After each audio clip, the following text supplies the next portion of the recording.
Historia de los patriarcas y profetas, escrito por Elena Hammond de White, capítulo 53, los primeros jueces, basado en Jueces 6 a 8. Después de haberse establecido en Canaán, las tribus no hicieron ningún esfuerzo vigoroso para completar la conquista de la tierra. Satisfechas con el territorio que ya habían ganado, dejaron que su celo disminuyera y suspendieran la guerra. Cuando Israel se sintió fuerte, hizo tributario al cananeo, pero no lo expulsó. Jueces 1:28. El Señor había cumplido fielmente por su parte la promesa hecha a Israel. Josué había quebrantado el poderío de los cananeos y había distribuido la tierra entre las tribus. A estas solo les quedaba confiar en la seguridad de la ayuda divina y completar la tarea de desalojar a los habitantes de la tierra. Pero no lo hicieron. Aliándose con los cananeos, violaron abiertamente el mandamiento de Dios, y así dejaron de cumplir la condición bajo la cual les había prometido ponerlos en posesión de Canaán. Desde la primera comunicación que Dios les dio en el Sinaí, había recibido advertencias contra la idolatría. Inmediatamente después que la proclamación de la ley se les mandó por medio de Moisés el siguiente mensaje con respecto a las naciones de Canaán. No te inclinarás ante sus dioses, ni los servirás, ni harás como ellos hacen, sino que los destruirás del todo y quebrarás totalmente sus estatuas. Pero serviréis a Jehová, vuestro Dios, y Él bendecirá tu pan y tus aguas. Yo apartaré de ti toda enfermedad. Éxodo 23, 24 al 25. Se les aseguró que mientras permanecieran obedientes, Dios subyugaría a sus enemigos delante de ellos. Yo enviaré mi terror delante de ti, turbaré a todos los pueblos donde entres, y haré que todos tus enemigos huyan delante de ti. Enviaré delante de ti la avispa, que eche de tu presencia al heveo, al cananeo y al eteo. No los expulsaré de tu presencia en un año, para que no quede la tierra desierta, ni se multipliquen contra ti las fieras del campo. Poco a poco los echaré de tu presencia, hasta que te multipliques y tomes posesión de la tierra. Porque pondré en tus manos a los habitantes de la tierra, y tú los arrojarás delante de ti. No harás alianzas con ellos, ni con sus dioses. En tu tierra no habitarán, no sea que te hagan pecar contra mí sirviendo a sus dioses, porque te será tropiezo. Versículos 27 al 33. Estas instrucciones fueron reiteradas de manera más solemne por Moisés antes de su muerte y fueron repetidas también por Josué.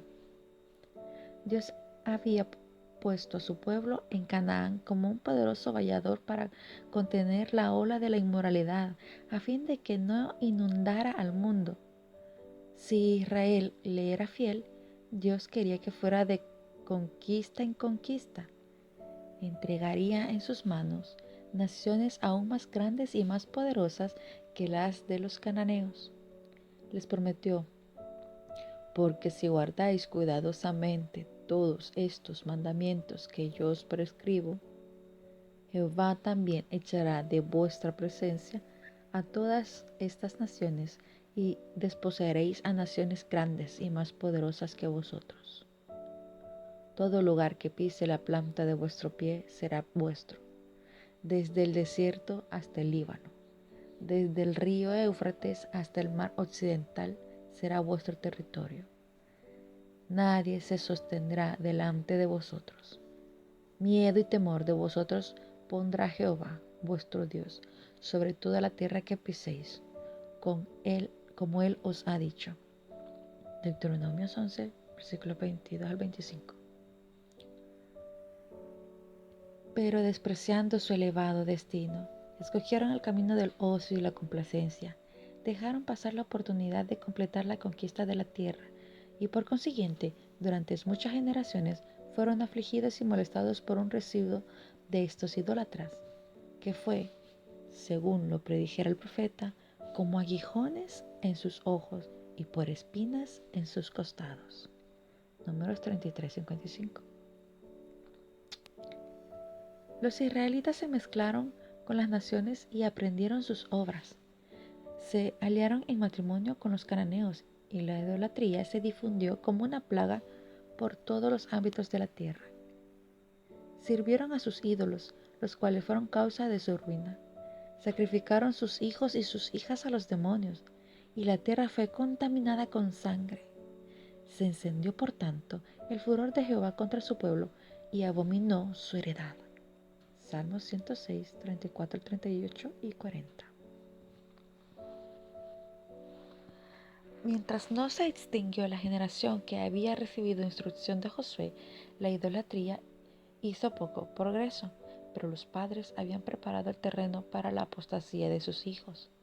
La desobediencia y el menosprecio que tuvieron por las restricciones del Señor, los que habían entrado en posesión de Canaán, sembraron malas semillas que continuaron produciendo su amargo fruto durante muchas generaciones. Los hábitos sencillos de los hebreos los había dotado de buena salud física, pero su relación con los paganos los indujeron a dar rienda suelta al apetito y las pasiones, lo cual redujo gradualmente su fuerza física y debilitó sus facultades mentales y morales. Por sus pecados fueron los israelitas separados de Dios. Su fuerza les fue quitada y no pudieron ya prevalecer contra sus enemigos. Así fueron sometidos a las mismas naciones que ellos pudieron haber subyugado con la ayuda de Dios. Dejaron a Jehová, el Dios de sus padres, que los había sacado de la tierra de Egipto, y los llevó por el desierto como un rebaño. Lo enojaron con sus lugares altos y lo provocaron a hacerlo con sus imágenes. Dejó, por tanto, el tabernáculo de Silo, la tienda en que se habitó entre los hombres. Entregó a cautiverio su poderío, su gloria, en manos del enemigo. Jueces 2:12, Salmos 78, 52, 58, 60, 61. No obstante, Dios no abandonó por completo a su pueblo. Siempre hubo un remanente que permanecía fiel a Jehová, y de vez en cuando el Señor suscitaba a hombres fieles y valientes para que destruyeran la idolatría y libraran a los israelitas de sus enemigos. Pero cuando el libertador moría y el pueblo quedaba libre de su autoridad, volvía gradualmente a sus ídolos. Y así esa historia de apostasía y castigo, de confesión y liberación se repetía una y otra vez. El rey de Mesopotamia y el de Moab, y después de esto los filisteos y los cananeos de Azor, encabezados por Sísara, oprimieron sucesivamente a Israel. Otoniel, Ahod, Sangar, Débora y Barak se destacaron como libertadores de su pueblo. Pero nuevamente los hijos de Israel hicieron lo malo ante los ojos de Jehová, y Jehová los entregó en las manos de Madián. Jueces 6:8. Entonces la mano del opresor no se había hecho sentir sino ligeramente sobre las tribus que moraban al este del Jordán, pero en las nuevas calamidades ellas fueron las primeras que sufrieron. Los amalecitas que habitaban en el sur de Canaán, así como también los madianitas que moraban allende el límite oriental y en los desiertos, seguían siendo enemigos implacables de Israel. Aquella nación había sido casi destruida por los israelitas en los días de Moisés, pero desde entonces había aumentado mucho y se habían hecho populoso y poderoso. Anhelaba vengarse. Y ahora que la mano protectora de Dios se había retirado de Israel, la oportunidad era propicia. No solo sufrieron sus estragos las tribus del este del Jordán, sino todo el país. Los feroces y salvajes habitantes del desierto invadían la tierra con sus rebaños y manadas, en grande multitud como langosta. Como plaga devoraba, se desparramaban por toda la tierra. desde el río Jordán hasta las llanuras filisteas. Llegaban tan pronto como las cosechas principiaban a madurar y permanecían allí hasta que se habían recogido los últimos frutos de la tierra. Despojaban los campos de su abundancia y sacaban y maltrataban a los habitantes, y luego se regresaban a los desiertos. Los israelitas que vivían en el campo abierto se veían así obligados a abandonar sus hogares y a congregarse en pueblos amurallados, para buscar asilo en las fortalezas y hasta refugiarse en cuevas y entre los baluartes rocosos de las montañas.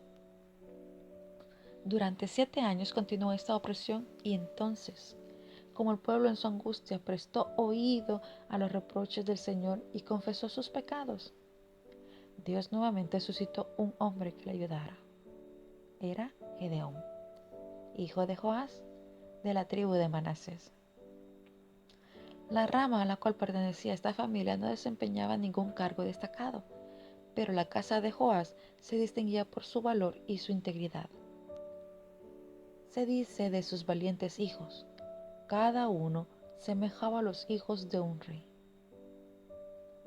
Cayeron todos víctimas de las luchas contra los madianitas, menos uno cuyo nombre llegó a ser temido por los invasores. A Gedeón llamó pues el Señor para libertar a su pueblo. Estaba entonces ocupado en trillar su trigo. Había ocultado una pequeña cantidad de cereal y no atreviéndose a trillarlo en la era ordinaria, había recurrido a un sitio cercano al lagar, pues como faltaba mucho para que las uvas estuviesen maduras, los viñedos recibían poca atención.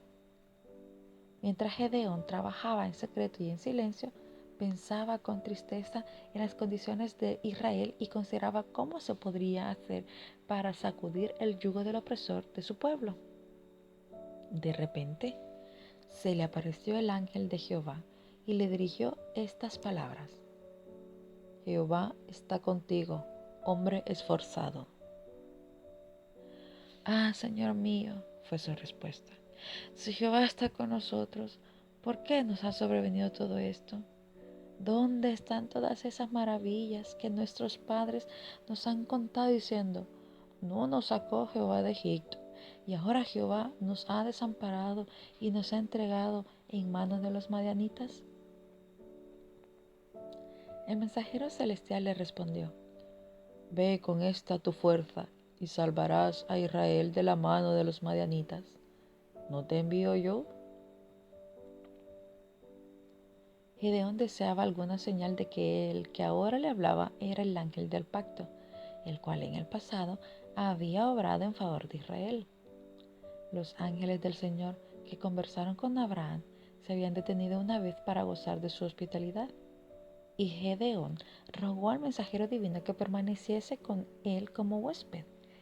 Dirigiéndose apresuradamente a su tienda, preparó de sus escasas provisiones un cabrito y panes sin levadura, y todo lo cual trajo y luego lo puso ante él. Pero el ángel le mandó: Toma la carne y los peces, los panes sin levadura, y ponlos sobre esta peña, y vierte el caldo. Gedeón lo hizo, y entonces recibió la señal que se había deseado. Con el cayado que tenía en la mano el ángel, tocó la carne y los panes ácimos, y una llama de fuego que brotó de la roca consumió el sacrificio. Luego el ángel desapareció de su vista. El padre de Gedeón, Joás, quien participaba de la apostasía de sus conciudadanos, había erigido en Ofra, donde moraba, un gran altar dedicado a Baal, y ante él adoraba la gente del pueblo. Gedeón recibió orden de destruir este altar y de erigir otro a Jehová, sobre la roca en la cual el sacrificio había sido consumido, para presentar allí un sacrificio al Señor. El ofrecimiento de sacrificios a Dios había sido encomendado solamente a los sacerdotes y debía limitarse al altar de Silo, pero aquel que había establecido el servicio ritual y a quien señalaban todos estos sacrificios tenía poder para cambiar sus requerimientos. La liberación de Israel debía ser precedida por una solemne protesta contra el culto a Baal. Gedeón debía declarar la guerra a la idolatría antes de salir a la batalla con los enemigos de su pueblo. La orden divina se ejecutó fielmente, sabiendo que encontraría resistencia si intentaba hacerlo públicamente. Gedeón realizó su obra en secreto y con la ayuda de sus siervos la completó en una noche. Grande fue la ira de los habitantes de Ofra cuando llegaron a la siguiente mañana para rendir culto a Baal. Habrían quitado la vida a Gedeón si Joás, a quien se le había contado lo de la visión del ángel, no hubiese salido en defensa de su hijo. ¿Lucharéis vosotros por Baal? ¿Defenderéis su causa? Cualquiera que contienda por él, que muera esta mañana. Si es un Dios, que luche por sí mismo con quien derribó su altar. Si Baal no había podido defender su propio altar, ¿cómo podía creerse que protegería a sus adoradores? Todo pensamiento de violencia contra Gedeón quedó olvidado, y cuando él hizo tocar la trompeta para ir a la guerra, los hombres de Ofra fueron de los primeros que se congregaron a su alrededor de su estandarte. Envió heraldos a su propia tribu de Manasés y también a Aser, Zabulón y Neftalí, y todos respondieron a la convocación. Gedeón no se atrevió a encabezar el ejército sin tener evidencias adicionales de que Dios le había llamado para esta obra y de que estaría con él. Le rogó así: si has de salvar a Israel por mi mano, como has dicho, he aquí que yo pondré un vellón de lana en la era. Si el rocío está sobre el vellón solamente y queda seca toda la tierra, entonces entenderé que salvarás a Israel por mi mano, como lo has dicho. Por la mañana, el vellón estaba mojado, en tanto que la tierra estaba seca. Existe, sin embargo, una duda, puesto que la lana absorbe naturalmente la humedad cuando la hay en el aire. La prueba no era tal vez decisiva. Por consiguiente, rogando que su extrema cautela no desagradara al Señor, pidió que la señal se invirtiera. Le fue otorgado lo que pidió. Así, animado a Gedeón, sacó sus fuerzas a pelear con los invasores. Pero todos los madianitas y amalecitas y los de oriente se juntaron a una y cruzaron el Jordán. Acamparon en el valle de Jezreel.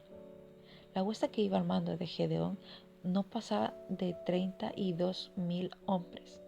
Pero mientras estaba el inmenso ejército enemigo desplegando delante de él, le dirigió el Señor las siguientes palabras: hay mucha gente contigo para que yo entregue a los madianitas en tus manos. Pues Israel puede jactarse contra mí diciendo: mi mano me ha salvado. Ahora pues, haz pregonar esto a oídos del pueblo. Quien tema y se estremezca, que madrugue y regrese a su casa desde el monte de Galaad. Los que no estaban dispuestos a arrastrar peligros y penurias, o cuyos intereses mundanos desviaban su corazón de la obra de Dios, no fortalecían en modo alguno a los ejércitos de Israel. Su presencia no podía ser sino causa de debilidad.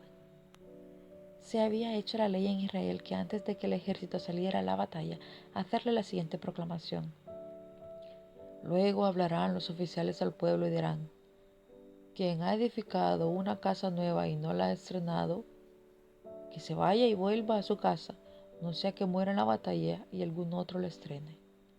Y quien ha plantado una viña y no la ha disfrutado, que se vaya y vuelva a su casa, no sea que muera y en la batalla y algún otro la disfrute.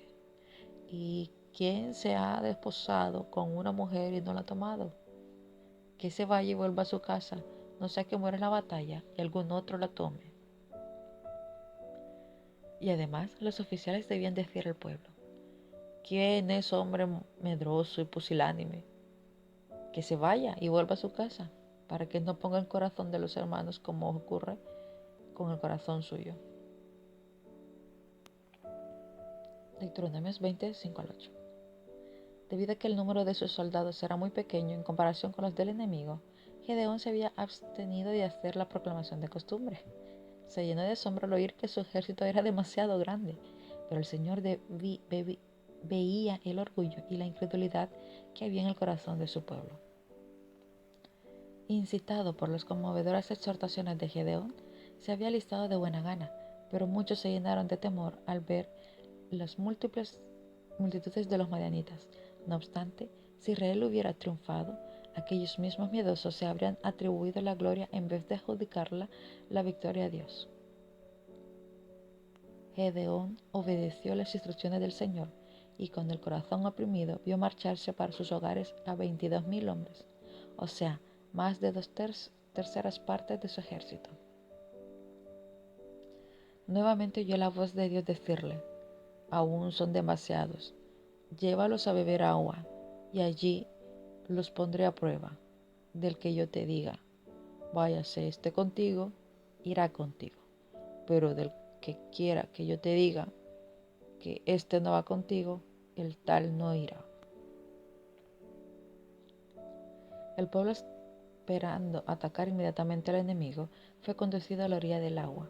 Algunos tomaron apresuradamente un poco de agua en la mano y la absorbieron mientras caminaban, pero casi todos se hincaron y bebieron a sus anchas de la superficie del arroyo. Aquellos que tomaron el agua en la mano no fueron sino que 300 entre 10,000. No obstante, fueron elegidos y al resto se les permitió volver a sus hogares.